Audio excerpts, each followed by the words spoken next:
कर दिया, कोई 14 साल का, कोई 18 साल का, कोई 25 साल का, भरी जवानी में, भरी किशोरावस्था में, उनको देश क्या दे सकता है? नमन तो कर सकता है। नमन तब करेगा कि हम एक छत के नीचे उनको क्रिएशन करें। जब बात चली तो पता चला वैक्स से भी अच्छा सिलिकॉन मीडियम होता है, क्योंकि उस पर तापमान का प्रभाव उतना नहीं पड़ता है। आपके एसी नहीं चल रहे, कोई बात नहीं, वो खराब नहीं होगा, दीर्घजीवी होता है, रियलिटी भी ज्यादा रहती है। फिर हमने उनको कहा भाई हमें तो क्रियाशील, जैसे मान लीजिए खुदीराम बोस बम फेंक रहे हैं, तो गाड़ी भी हो और वो भी हो और बम भी फेंके, और नरेशन भी कुछ तरीके का हम क्रिएट करें, जो संवाद हो रहे हैं उस समय आवाज हो रही है, तो मतलब एक कोशिश है ले जाने की उस युग में जब आने वाला दर्शक उसको महसूस कर सके। तो परम पिता परमात्मा की कृपा से, और आज आप सब भाइयों के बीच में कहूँगा, आप माशा धर्मपाल जी को तो आप सभी मेरे ख्याल से सभी परिचित होंगे। वो भामाशाह थे, उन्होंने ही ये जहाँ अपन बैठे हैं ये भी 2007 में उन्होंने निर्मित कराया था। ईसवाल में आपको ध्यान हो, दयानंद धाम की एक बहुत बड़ी भूमि ली गई थी, जो किसी कारण से अभी तक नहीं हो पाई, हो जाएगी। वहां उन्हीं के पुत्र महाशय राजीव गुलाटी जी, कई बार क्या होता है, वेद तो कहता है अनुग्रह पितु पुत्रो मात्रा भवतु सम्मना, कि पुत्र जो है वो पिता के व्रत पे चले, पर ऐसा संभव नहीं होता। परंतु कमाल की बात है, मुझे ऐसा लगता है महाशय राजीव गुलाटी जी और ज्यादा उदार बनाए, देने में उनकी धारा और ज्यादा बह रही है अपने पूज्य पिताजी के कंपैरिजन में अगर देखें तो। उन्होंने 14 मई 2023 को वो और माननीय ज्योति गुलाटी जी यहाँ आए थे हमारे निमंत्रण पे। जब उन्होंने ये सब देखा पुराना काम, तो एकदम से उन्होंने कहा बस अशोक ही बनाइए, और इतना सुंदर बनाइए। उसको कहने की बात है, इसलिए कह रहा हूँ, किसी अन्य उद्देश्य से नहीं कह रहा हूँ। एक वो चीज होती है कि जैसे MDS के जवाबों मसालों का कोई जवाब नहीं है, वैसे ही आपके इस राष्ट्र मंदिर का भी कोई जवाब नहीं होना चाहिए। तो कैसा है क्या है, ये तो आप जिस लोकार्पण आप देखेंगे, ये प्रयत्न किया है, इसके पीछे जो भावना है वो मैंने आपको बताने का प्रयास किया। उसी को लेकर के ये लोकार्पण समारोह जो है, इसका 22 और 23, आपको पता ही, हम लोग सत्याग्रह प्रकाश महोत्सव लगभग हर वर्ष करते हैं, कोविड के समय को छोड़ दिया जाए तो आर्य जगत के विद्वान सन्यासी सब लोग आते ही हैं। तो इस समय माननीय राजीव गुलाटी जी जो हैं वो आएंगे 22 तारीख को, और 11 बजे कार्यक्रम का प्रारंभ तो 7:30 बजे यज्ञ से हो जाएगा, और ये यज्ञ 7:30 होने के बाद 9 बजे ध्वजारोहण होगा, और उसके बाद 10 बजे ये एयरपोर्ट पे आएंगे अपने प्राइवेट प्लेन से, और वहाँ से हम लोग लेके आएंगे।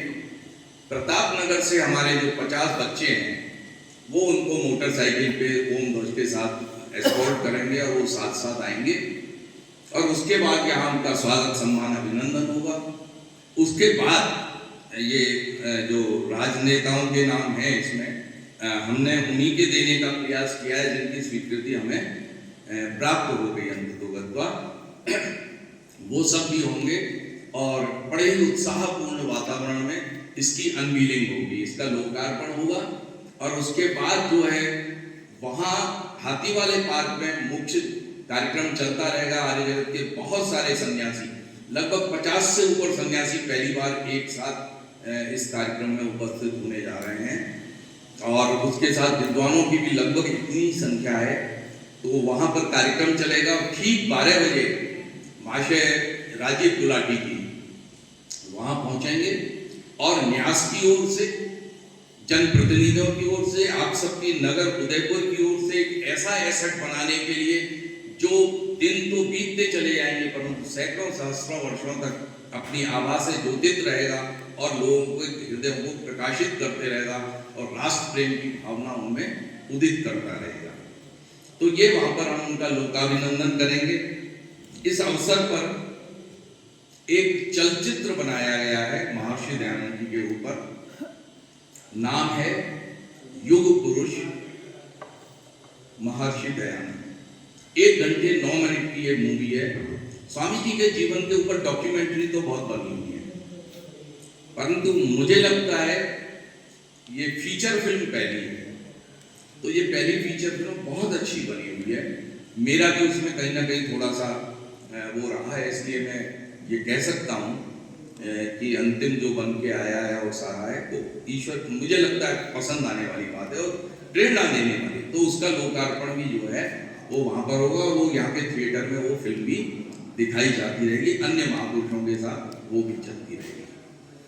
बॉम्बे से मैं इस समय उनका नाम भूल गया हूँ, एक गायक समूह आ रहा है, उस फिल्म में उन्होंने गाने गाए हैं, बहुत सुंदर गाने।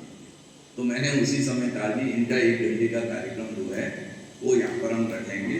तो उनकी स्वीकृति आ गई है, वो यहाँ पर देंगे, कुछ तो प्रथम सत्र में देंगे, फिर पूरा 1 घंटे का कार्यक्रम अमृत रस बरसे जो सायंकालीन कार्यक्रम है उसमें होगा। तो प्रातः का सत्र इस लोकाभिनंदन के साथ और मूवी के लोकार्पण के साथ और कुछ वक्तव्य जो आएंगे उसके साथ समापन होगा। सायंकाल का जो सत्र है एक शाम महर्षि दयानंद के नाम 5 से 7, वो भी हाथी वाले पार्क में होगा। और इसमें ब्रोशर में लिखा हुआ है कि चलचित्र का लोकार्पण शाम को करेंगे। इसमें थोड़ा परिवर्तन हो सकता है, अगर राजीव जी को वापस जल्दी जाना हुआ तो हम सुबह के सत्र में इसको कर लेंगे, अन्यथा फिर शाम के सत्र में करेंगे। और एक नाटक सत्यार्थ विकास की शिक्षाओं पर वो किया जा रहा, मनीष शर्मा जी हैं उसके डायरेक्टर, और वो यहाँ प्रस्तुत होगा। तो ये बहुत सुंदर कार्यक्रम जो है वो शाम को होगा।